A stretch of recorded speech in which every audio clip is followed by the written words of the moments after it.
Y de inmediato tengo en la línea de Mega Noticias TVC, de antemano le agradezco que nos regale unos minutos el doctor Gabriel O'Shea, secretario de Salud en el Estado de México. Doctor, ¿cómo estás? Un gusto saludarte. Al contrario, Paco, es un gusto estar en su programa, como siempre, a sus órdenes. Buenas tardes. Muchísimas gracias. Bueno, entró ya la fase 3, entraron también hoy de manera más estricta las medidas dictadas por el gobierno del Estado de México. ¿Cómo vamos? Pues mire, quisiera hacer un paréntesis. Este tema de la pandemia sin duda tiene algunas fases. Mucha gente me pregunta, oiga doctor, ¿cuánto tiempo dura cada fase? Pues no tenemos un dato exacto. Lo que sí sabemos es que ya pasamos la fase 1, que era la importación viral, pasamos la fase 2, que era la de transmisión continua, y ahora entramos a la fase 3, que es una fase de propagación epidémica. Lo más importante de esta fase 3, sin duda, es la sobrecarga que contraerá el sistema hospitalario, incluyendo las terapias intensivas. Entonces, ¿qué quiere decir esto? Pues que el reto principal para los estados y para el país en esta fase 3 es el de asegurar que existe una disponibilidad de espacio pues para todos los pacientes que se presenten con COVID-19 positivos. ¿Y hay esa disponibilidad, doctor, en el Estado de México?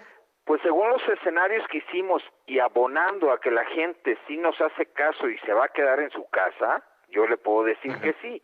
De otra manera, si la gente no se queda en su casa principalmente estas próximas 3 semanas, ¿por qué 3 semanas?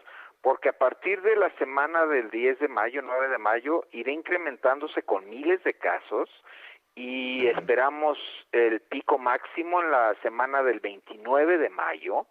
Hemos hecho varios escenarios, pero estos escenarios tendremos la capacidad de atenderlo si la gente se queda en su casa.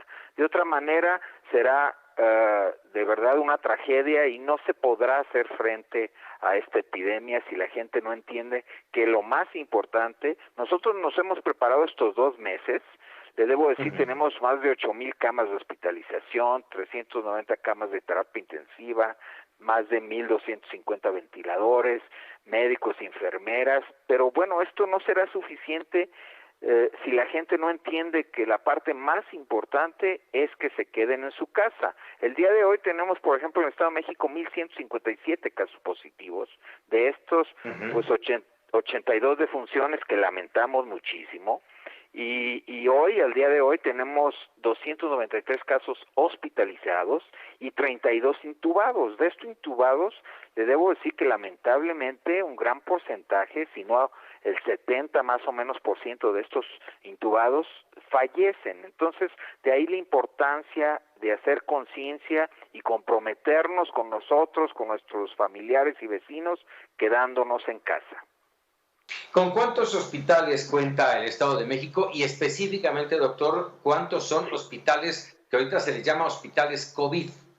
Efectivamente, bien lo dice. Bueno, nosotros tenemos 70 hospitales, pero hemos asignado 25 hospitales, y COVID especialmente, y además otros 6 hospitales que serán totalmente COVID. Los otros 25 hospitales van a ser hospitales COVID también, pero hay servicios que no se pueden cerrar porque hay que entender que el sistema de salud sigue caminando, siguen naciendo bebés, sigue presentándose apendicitis, fracturas y todo lo que vemos día a día en un sistema de salud. Entonces, tenemos hoy la preocupación mayor es en la zona metropolitana de Valle de México, en donde pensamos que seguramente tendremos el epicentro del país, como es el epicentro Nueva York de Estados Unidos. Seguramente el epicentro nuestro va a ser esta zona metropolitana, en donde vivimos más de 12 millones de mexiquenses y 8 millones de gente del Distrito Federal. Esta zona metropolitana, me refiero a los 59 municipios del estado que hacen frontera con las 16 alcaldías de la Ciudad de México y un municipio del Estado de México. Entonces, aquí es donde seguramente tendremos el epicentro, y es por eso que es tan importante que esta zona metropolitana se quede hoy en casa, que no se sigan moviendo, porque si no, recordemos que el periodo de incubación promedio es de 5.2 días, entonces si sacamos las cuentas, pues en los próximos 14 días estará habiendo un gran número de contagios si no nos quedamos hoy en casa. Y te lo pregunto, doctor, atendiendo los números, las cifras, los datos y estas tasas de letalidad, propagación del virus, me parece ser, no tengo el dato seguro, pero México está dentro de los que tiene una tasa acelerada, ¿es así? Sí, efectivamente. Recordemos un poco las tasas de que ha tenido, por ejemplo, China, que tuvo una tasa de letalidad del 4%, Italia fue la más alta, de 7.3%, ahorita en México tenemos una tasa casi de 9%, y me refiero a los casos de letalidad porque de verdad me preocupan mucho. Recordemos que hay una fórmula para todo el mundo, ha aplicado casi en todos los países del mundo, en donde dice que de todos los que se van a infectar, el 80% se van a infectar, pero van a poder recuperarse en su domicilio, en su casa, con muy poca sintomatología, algunos ni la van a percibir, y luego el 14% es el que va a acudir a nuestros hospitales, a piso o a terapia intensiva, y el 6% es el que estará en terapia intensiva, intubado. Entonces, revisando esto, yo le debo decir que hoy estamos distintos en el Estado de México. ¿Por qué? Porque hoy el 80% no está estando en su casa recuperándose. No, aquí es más o menos un poco más del 68%, y sí hemos tenido un incremento importante en el número de hospitalizados, tanto públicos como privados. Entonces, si usted me pregunta, oye, doctor, ¿por qué sucede esto? Pues sin duda alguna yo llego a la misma conclusión, que es nuestro perfil epidemiológico. ¿Qué quiere decir esto? Que hoy tenemos el primer lugar, después de muchos años, obesidad. Exacto, tiene usted toda la razón. Obesidad de la mano de la diabetes, la hipertensión, y estos son las tres comorbilidades. Cuando uno revisa los fallecimientos que tenemos diario, las tres primeras comorbilidades en estos pacientes es obesidad, diabetes e hipertensión no controlada. Entonces, este perfil epidemiológico que hoy cargamos los mexicanos, pues lamentablemente nos ha llevado a tener un mayor índice de mortalidad en nuestros pacientes de las terapias intensivas.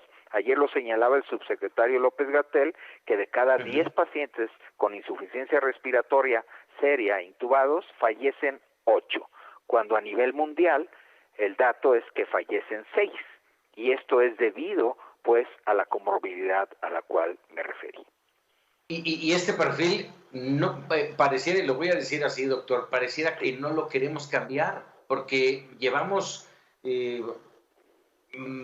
por lo menos 12 años que yo recuerde con esta intensa campaña de decir no a la obesidad, cuidémonos, y nadie hace caso, doctor. Efectivamente, sí, todo es cuestión. Yo siempre digo que es compromiso de todos, no nomás del sector salud. El hecho desde que la primaria tengamos el plato del buen comer, sepamos qué comer, la educación en la casa, porque hoy llega el niño, avienta la mochila y se sienta frente a la televisión toda la tarde, y anteriormente no sucedía eso. Eso nos ha llevado a yo siempre le digo que es globesidad, porque el tema de la globalización y el tema de estos alimentos chatarra y todo nos ha llevado a ocupar ese primer lugar. Y fíjese, revisando las 82 defunciones de aquí del Estado de México, que lamento mucho, ¿sabe quién ocupa el primer lugar en defunciones? El grupo de 45 a 49 años. Son 20. Bueno, terrible. Una barbaridad. Terrible. Oye, doctor, y la comorbilidad más frecuente fue obesidad. Ajá. Claro, evidentemente, obesidad que también te lleva a la diabetes y a la hipertensión. Y bueno, a ver, déjame preguntarte con este tema polémico. A ver, ¿tú de qué lado estás o cuál es tu pensamiento en torno a la aplicación o no de pruebas? ¿Funciona, no funciona? ¿Es necesario? ¿Lo está haciendo el Estado de México? Sí, sin duda. A ver, aquí hay que dejar en claro una cosa. Hay 3 tipos de pruebas. Hay una prueba para detectar antígeno, es para ver si la persona tiene el virus, pero esas no se están haciendo. Esas son pruebas rápidas y no aplican ahorita. Hay otra prueba rápida que algunas gentes promueven y quieren que la compren algunos gobiernos estatales, en donde se detectan anticuerpos. Eso es para detectar si la persona generó defensas contra el virus, ¿sí? Entonces, estas pruebas no sirven hoy.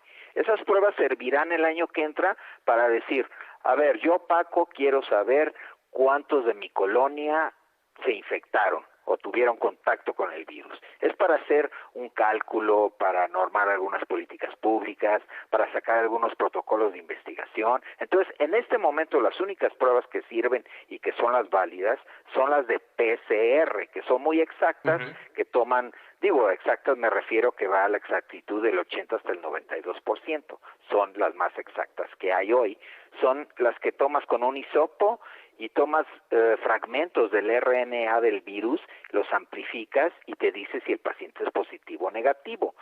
Sin duda, una de las cosas que se deben de hacer cuando hay una pandemia es hacer pruebas y pruebas. A mí me parece que eso es lo más importante, porque es lo único que te va a decir, a ver, este paciente está infectado, hay que aislarlo, hay que darle tratamiento y hay que seguir los contactos que tuvo. Es la única manera de hacer una vigilancia epidemiológica. Hoy, en el Estado de México, hace 20 días hacíamos el laboratorio estatal 150 pruebas, pero el gobernador Alfredo del Mazo me pidió comprar otra máquina, compré otra máquina de PCR, se llama, costó 16 millones, y hoy le puedo decir que estamos haciendo 500 pruebas diarias, además de las 180 que hace el Hospital de Alta Especialidad que está en Iztapaluca y de las pruebas privadas que hace el Ángeles en Huixquilucan y algunos otros dos laboratorios privados. Entonces, me parece que hacia allá debemos de caminar y si me pregunta, oiga, doctor, ¿qué va a pasar? Pues yo le voy a decir que con esta pandemia seguramente vamos a bajar en el mes de junio a la fase 4, 5 y 6, que son fases ya de recuperación o tienen que ver con la restablecimiento de actividades sociales y económicas allá por julio más o menos, pero seguramente tendremos un pico otra vez en la temporada invernal, en noviembre o diciembre. Así son las pandemias. Entonces hay que entender que este virus vino y se va a quedar aquí. Seguramente dejará inmunes al 30% de los mexiquenses, pero ya no se va a ir, se va a quedar y va a seguir infectando durante años. A ver, ahí me das dos temas, doctor. Por el otro lado, dígame. Mientras no haya una vacuna, que no la hay en este momento, el regreso o una segunda oleada del coronavirus o el COVID-19 lo tendremos en México y en todo el mundo. Y por el otro lado, te pregunto esto de la inmunidad, ¿el que te deja inmune?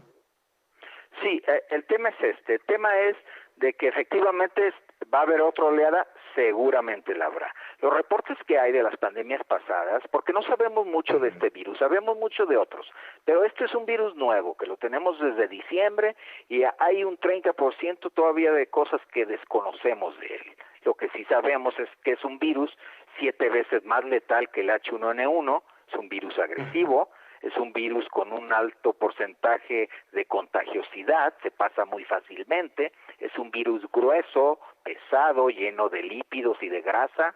Entonces, eso es lo que empieza a dar problemas en los alvéolos pulmonares. Pero el tema es que vamos a ir sabiendo todas esas cosas del virus hasta que no tengamos un medicamento que le haga fuerte, como pasó con el H1N1 con el Tamiflu o el Oseltamivir, y hasta que no tengamos una vacuna. La vacuna más cerca se ve que estará como a 10 meses más o menos, el grupo más avanzado que va en esto.